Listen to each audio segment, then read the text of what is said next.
Hey guys, Fox here, and today we're going to be doing the Week 7 odds and my betting picks for the Week 7 games. As the last week, you'll see at the end, might not have been the best, but we're here again, and it's time to look at these games. Overall, this week is definitely a lot of the important games for these teams. Simply put, if some of these teams that are 1-5 lose this game, they're basically done for the year, and they have no real way of coming back. But the teams that are like 5-1 or 6-0, if they win, they're all but guaranteed a spot in the playoffs. So, without further ado, let's get started. The first game of the week are the New Jersey Generals at the Tampa Bay Bandits. This is a game where it really is a big deal for the Bandits. They need to win this game to get back into the playoff race instead of being game behind. Now, the Generals being 4-point favorites is understandable, especially considering just how good they've looked. But against the Gamblers, it's hard to say whether or not. You see, it was the injuries kind of played a big part in it, but I'm pretty sure they just signed Kyle Lauletta, so I don't know exactly what the deal is at quarterback right now. But I feel like for the Bandits, this is a must-win game, and they're gonna have to try their heart out. But I think it's gonna end a lot like the last game did. I think the Generals win, but I think the Bandits end up covering the spread. I think the Bandits are gonna lose by like maybe 2 or 3. So that's what I'm gonna pick for that. And as for the over/under. Between these two teams, the fact is the Generals played so bad for part of that game last week, and they still managed to hit the over in that game. So I'm going to go with the over in this one, but I think that it is going to be a close game. The second game are the Breakers at the Panthers. The Panthers just cut Shea Patterson, which I think is questionable, but I guess we'll have to see. And I'm pretty sure they signed Josh Love to be their quarterback. Maybe Paxton is going to be back, but seems kind of risky. But again, this is a legit must-win game. These teams that are 1-5, if they lose a single game, they're done pretty much. So they have to win this game. But man, it's just this Breakers team. I don't know exactly what the deal is, because the fact is the Breakers are the team that got Shea Patterson. So I feel like that they have a true advantage in this regard, as Patterson can give him some inside info on the Panthers' defense to allow for Kyle Slater to play insane, which I don't think people are going to think about enough. So even though the Panthers are my team, I think the Breakers win by more than 5.5. I think they win by like 6 points. I think that adding Shea Patterson is a very strategic move on their part. One, because they're like the only team that really have not seen any other quarterback play. But mainly because of this matchup, you get Patterson. If he can help, teach like Slaughter what the Panthers' defense is, since he's played against them in practice all this time, you can give Slaughter an advantage to be able to pick apart this team. And because of that, I'm going to go with the over. I think the Breakers are able to just pound this one, and the Panthers have their second true big loss of the season. The third game of the week is going to be the Stallions at the Maulers. The Maulers, I think it's pretty easy to say what I think is going to happen. I think the Panthers are going to win. Now, I will say, 12.5 points is a little insane.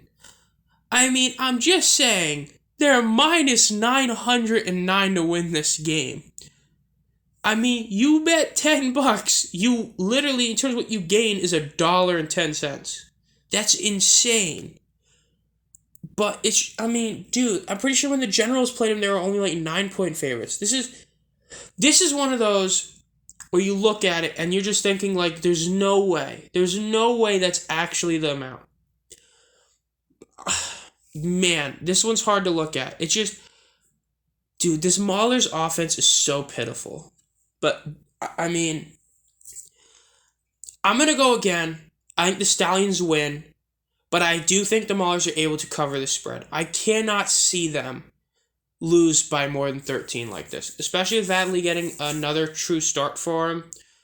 I think it's going to be over. I think the Maulers cover, but I think the Stallions win. I genuinely do think the Stallions are going to go 10-0. I really do. And if they don't, probably going to do a video on that. But that's how I feel, so yeah. But man, it's crazy that they're 12.5 point favorites. The last game of the week are the Stars at the Gamblers. This is a pretty big game in the sense that if the Stars win, this puts them that much higher in their division, since they're in the division with 2-1-5 teams, whereas the Gamblers aren't.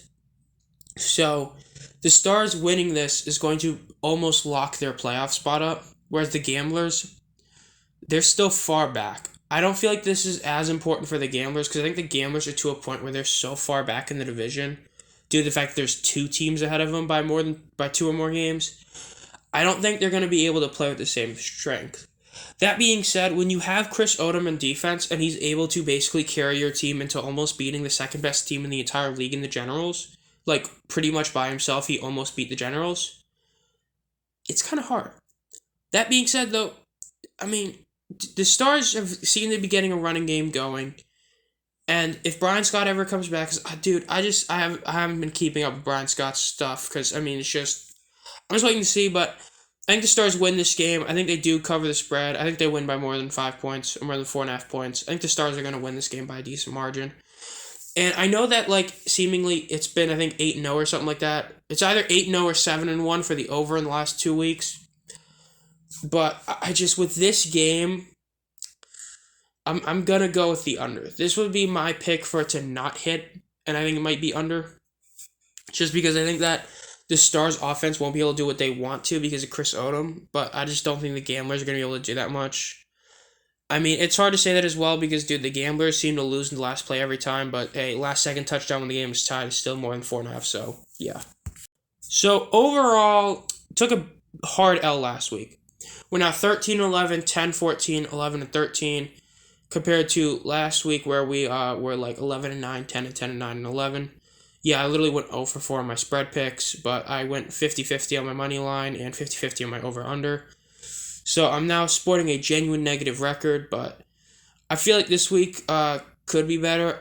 Last week I had a real like shocker pick that just didn't work out, and that really was what hurt it last week, and then the Bandits, of course, but yeah. So hopefully this week I'll do better than that, so I can actually get back up there.